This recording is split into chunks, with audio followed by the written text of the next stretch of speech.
దేవుని ముచ్చట్లు, ఒక మతంలో ఉన్న మంచి సంగతులు, పవిత్ర గ్రంథాలలో ఉన్న మంచి చెడ్ల గురించి 4 మాటలొచ్చిన పండితులు, గురువులు, సిద్ధాతులు, వేదాంతులు చెప్పే ముచ్చట్లనే ప్రవచనాలు అంటారు. వాళ్ళు చెప్పే మాటలు 10 మంది మేలు కోరుతాయి. సమాజానికి బాగు చేసేదానికి పనికొస్తాయి. చాలా మంది సన్మార్గంలో నడిచేటట్టు చేస్తాయి. కానీ ఈ కాలం పండితులు వాళ్ళకే మొత్తం తెలుసు అన్నట్టు నోటికొచ్చింది వాగుతున్నారు. లోకంలో ఏం జరుగుతున్నదో తెలవకుండా లొడా లొడ వాగుతున్నారు. అయ్యా గరికపాటి గారు, జపాన్ దేశంలో బడి పిల్లలకు ఎసొంటి తిండి పెడుతున్నారు చూడుండ్రి గురువు గారు. ఈ వీడియో చూపించడానికే మాకేం మోమాటం లేదు పండితులు గారు. మన కాడ గుడ్డు పెడితేనే శోభనం కొడుకుల తీరుగా పిల్లలు మంచం ఎక్కి కూసుంటే జపాన్ దేశంలో పిల్లలకు మటన్ చికెన్ పెడుతున్నారు. మరి వీళ్ళేం కావాలి? గరికపాటి గారు, శోభనం కొడుకు కంటే ఇంకింత ఎక్కువనే కావాలి కదా పంతులు గారు. కానీ జపాన్ దేశంలో పెడుతున్న తిండి తిన్న పిల్లలు శాస్త్రవేత్తలు అవుతున్నారు, ప్రపంచానికి పాఠాలు నేర్పుతున్నారు.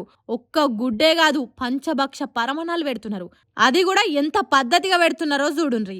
అయినా పౌష్టికాహారం లేక దేశంలో ఎంతమంది పిల్లలు రోగాల పాలవుతున్నారో శుభ్రంగా నెయ్యేసుకొని తినే మీకు తెలిసే ఛాన్స్ ఎక్కడిది. గాని పంతులు గారు, నీ ఇద్దరి కొడుకులల్లా ఒక్కలకు గురజాడ అని పేరు పెట్టినావు కదా, ఆ గురజాడ రాసిన తిండి కలిగితే కండగలదోయ్ కండ కలవాడే మనిషోయ్ అనే పద్యం చదవలేదా? చదివిన మతిల లేదా? ఉన్నా మతి తప్పినవా? నీ ఎకిలి మాటలు, బడుగు జీవుల బతుకులను ఎక్కిరిచ్చే మాటలు ఎప్పుడు మర్చిపోతారు సారు? మన దేశంలో మధ్యాహ్నం బువ్వతో పాటు పెట్టే గుడ్డు తిన్న పిల్లలకు ఎన్ని పోషకాలు అందుతున్నాయో తెలుసా? అవేం తెలియదు గాని లొట్టి మీద కాకోలే లొడా లొడా వాగాలి. సభకొచ్చిన వాళ్ళతోని సప్పట్లు కొట్టించుకోవాలి. కడుపు నిండా తిండి పెడితే దేశానికి ఆరోగ్యవంతమైన సమాజం తయారైతుందనే సోయి లేని మాటలు మాట్లాడితే ఎట్లా సారు? చదువుకునేటోళ్లకు తిండి పెడితే రేపటి పౌరులైతారు, దేశానికి పనికొస్తారు. కానీ మీ అసొంటి పని పాట లేనోళ్లకు నోటికి ఏదొస్తే మాట్లాడేటోళ్లకు తిండి పెడితే సోంబేరిలు అవుతారు. అయినా గుడ్డు తింటే శోభనం కొడుకులైతే ఈ దునియాల సంవత్సరం నిండిన బుడ్డోడు 100 ఏండ్లు దాటిన పండు ముసలోళ్ళు కూడా గుడ్లు తింటాండ్రు. వాళ్ళంతా శోభనం కొడుకులే అవుతారా? వచ్చినాని మాటలు మాట్లాడి నెత్తి సొట్లు పడేటట్టు పబ్లిక్ తోని మొట్టికాయలు తినకుండా ఎట్లా మాట్లాడాలనో నేర్చుకోండి. ఎక్కడికన్నా క్లాసులకు పోయొచ్చి మళ్ళా ఫ్రెష్ గా ప్రవచనాలు మొదలు పెట్టుండ్రి. అట్లా కూడా కాకుంటే దునియా దేశాలలో చదువుకునే పిల్లలకు ఎసొంటి తిండి పెడుతున్నారో చూసి జరంత లోక జ్ఞానం పెంచుకొని మాట్లాడుండ్రు అని అంటుర్రు.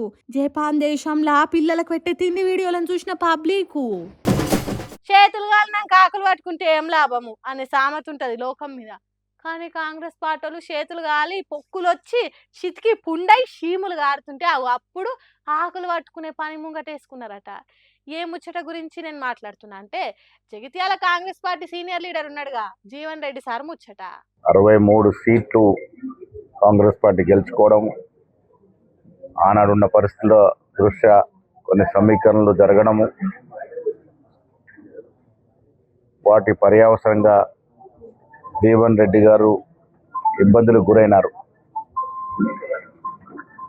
ఇంత సుదీర్ఘ అనుభవం ఉండి ఈ వయసులో కొంత బాధపడ్డాడు. కొన్నిసార్లు కొన్ని నిర్ణయాలు రాజకీయంగా తీసుకున్నప్పుడు కొన్ని ఇబ్బందులు వస్తూ ఉంటాయి. దాంట్లో భాగంగానే జీవన్ రెడ్డి గారు కూడా ఇబ్బంది పడ్డారు. రాజీనామా చేయరనే ఆశతో నేను పోతా ఉన్నా. చెరువు దేగి నీళ్లు మొత్తం పోయినాక కట్టేస్తే ఏం లాభం, వేయకుంటే ఏం లాభం?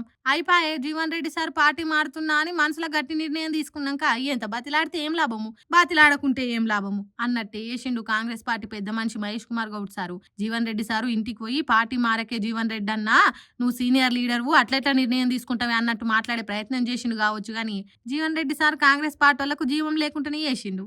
కాంగ్రెస్ పార్టీ కండువా మెడల్ వేయబోతే వద్దదు అని మహేష్ కుమార్ గౌడ్ మెడల్ని వేసేటట్టు వేసిండు. మహేష్ కుమార్ గౌడ్ అక్కడి నుంచి అట్లా పోయిండో లేదో తన ఇంటి మీద ఉన్న కాంగ్రెస్ పార్టీ ఫ్లెక్సీలు, జెండాలు, బ్యానర్లు అన్ని తీసి పారేపిచ్చిండు. మొన్న మంచులు శ్రీధర్ బాబు, అడ్లూరి లక్ష్మణ్లు వచ్చి బాతిలాడినా బిల్కుల్ మారలే.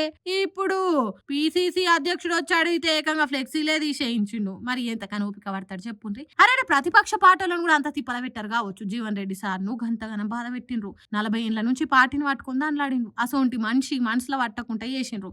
ఓ తీరుగా చెప్పాలంటే కాలేజీలలో ర్యాగింగ్ చేసినంత పని చేసిండ్రు కాంగ్రెస్ పార్టీలు. తన మీదనే పోటీ చేసి గెలిచిన బీఆర్ఎస్ ఎమ్మెల్యేలను కాంగ్రెస్ పార్టీలో చేర్పించుకున్నారు. మొన్న మొన్న మున్సిపాలిటీ ఎన్నికలలో కాంగ్రెస్ పార్టీ క్యాండిడేట్ల నిలబెట్టే అధికారము బీఆర్ఎస్ ఎమ్మెల్యే సంజయ్కి ఇచ్చిండ్రు. స్పీకర్ సారు సంజయ్ బీఆర్ఎస్ పార్టీలోనే ఉన్నాడని చెప్పినా కాంగ్రెస్ పార్టీ కార్యాలకు పెద్ద మనిషిని చేస్తారు. అది ఎంత బాధ కలిగిస్తుంది ఏం కథ. అంత చేసి 10 మందిలో జుట్టు పట్టి కొట్టి సాటుంగొచ్చి కాలు పట్టుకుంటాం అన్నట్టు ఇప్పుడు ఇంటికి వచ్చి మాట్లాడితే ఏం లాభం. ఆల్రెడీ నిర్ణయం తీసుకున్నాడు, అన్ని మాట్లాడుకున్నాడు. తీరా గీత దాటి పోతున్నప్పుడు వచ్చి స్టాప్ అనే దానికి ఏమన్నా స్టాచ్యూ గో అనే చిన్నపిల్లల ఆటనా? ఏదన్నా ఉంటే ముందే చూడాలి. పొట్టు కొట్టి సారీ అని ఒక్క మాట చెప్తే వాతలు పోతాయా, నొప్పి తగ్గుతుందా? అందుకే పార్టీ మారేతానికి జరిగే మీటింగ్ లా ఎసోంటి మార్పు ఉండదు అన్నట్టు చెప్పిండట జీవన్ రెడ్డి సారు. ఆయన 40 ఏండ్ల నుంచి పార్టీని పట్టుకొనున్న సీనియర్ లీడర్ వాయన నిజంగా కాంగ్రెస్ పార్టీలకు ముందు చూపు లేదు, ఓ పద్ధతి పాడలేదని తిట్టుకుంటురట జగిత్యాల జిల్లా కాంగ్రెస్ పార్టీ కార్యకర్తలు. మహేష్ గౌడ్ పోంగనే బయటికి వచ్చి రేపటి సమావేశం యథావిధిగా కొనసాగుతుందని చెప్పిండు జీవన్ రెడ్డి సారు. అట్లుంది మరి ఏం చేస్తాం.